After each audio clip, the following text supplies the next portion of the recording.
Hello guys, நாம் இந்த வீடியோவில் எதை பற்றி பார்க்க போனோம்னா ரேஷன் கடையை பற்றி தாங்க. முக்கியமான தகவலை தாங்க இந்த வீடியோவில் டீட்டெயிலாக பார்க்கலாம். வாங்க வீடியோக்குள்ளே போகலாம். ரேஷன் கடையில் பார்த்திங்கன்னா எப்போ சார் விற்பனையாளர் மற்றும் கட்டுநர்களுக்கான வேலைவாய்ப்புகள் எப்போ சார் வருது அப்படின்ட்டு நிறைய பேர் கேட்டுகிட்டு இருக்காங்க. இதுக்கெல்லாம் முற்றுப்புள்ளி வைக்கிற விதமாக பார்த்திங்கன்னா ரேஷன் கடையில் பார்த்திங்கன்னா செலெக்ஷன் லிஸ்ட் வெளியிட போகிறாங்க. அதாவது பார்த்திங்கன்னா செலெக்ஷன் லிஸ்ட் பார்த்திங்கன்னா வெளியிட போகிறாங்க அப்படின்ட்டு செய்திகள் எல்லாமே வந்துடுச்சுங்க. அதாவது விற்பனையாளர் மற்றும் கட்டுநர்களுக்கான செலெக்ஷன் லிஸ்ட் வெளியிட போகிறதா அதிகாரப்பூர்வமாக தகவல் வந்துடுச்சு அப்படின்னு தான் சொல்லலாம்.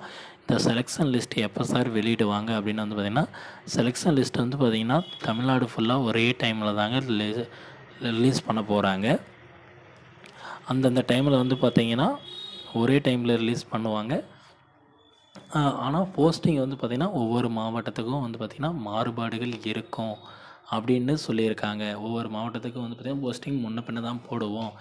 ஆனால் ரிசல்ட் பார்த்திங்கன்னா எல்லோரும் ஒரே டைமில் விட்டுருவோம் அப்படின்ற மாதிரி சொல்லியிருக்காங்க. இந்த ரிசல்ட் எப்படி சார் நாங்கள் தெரிஞ்சுக்கிறது?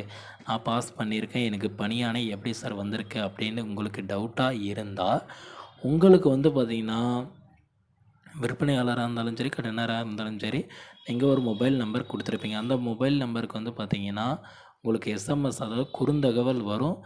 அப்படி குறுந்தகவல் உங்களுக்கு எஸ்எம்எஸ் எதுவுமே எனக்கு வரல அப்படின்னா வெயிட் பண்ணுங்கள் சார். உங்களுக்கு பார்த்திங்கன்னா கால் பண்ணியே சொல்லுவாங்க. இதை மாதிரி உங்களுக்கு நீங்கள் பாஸ் பண்ணியிருக்கீங்க, உங்களோட நேம் செலெக்ஷன் லிஸ்ட்டில் இருக்குது, உங்களுக்கு பார்த்திங்கன்னா பணி ஆணை வந்திருக்கு அப்படின்ட்டு உங்களுக்கு கால் பண்ணியே சொல்லுவாங்க. அதுவும் வரல, எனக்கு காலும் பண்ணல, ஃபோனுக்கு எந்த மெசேஜும் வரல அப்படின்னிங்கன்னா உங்களுக்கு டைரெக்டாக பார்த்திங்கன்னா தபால் மூலமாக வரதுக்கான 100% வாய்ப்புகள் இருக்குங்க. நீங்கள் உங்களோட சான்றிதழ்கள் எல்லாமே சரிபார்ப்புக்கு எடுத்து வச்சுக்கோங்க.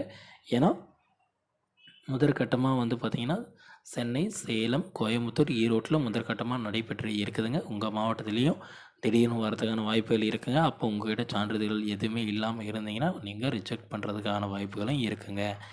அதனால் பார்த்திங்கன்னா உங்களோட சான்றிதழ்கள் எல்லாமே ரெடியாக எடுத்து வச்சுக்கோங்க ஃப்ரெண்ட்ஸ். அப்போ தான் பார்த்திங்கன்னா போஸ்டிங் போட்ட உடனே பார்த்திங்கன்னா நீங்கள் வேலைக்கு அடுத்த மாதத்துலேருந்து வேலைக்கு போகிறதுக்கு ரெடியாக இருக்க முடியும். ஓகே ஃப்ரெண்ட்ஸ், இந்த மாதிரியான யூஸ்ஃபுல்லான வீடியோஸ் வேணுன்னா நம்ம சேனலை சப்ஸ்கிரைப் பண்ணி வச்சுக்கோங்க. அப்போ தான் நான் போடக்கூடிய ஒவ்வொரு வீடியோவும் பார்த்திங்கன்னா உங்கள் மொபைலுக்கு நோட்டிஃபிகேஷனாக வரும் ஃப்ரெண்ட்ஸ். Okay, thank you friends.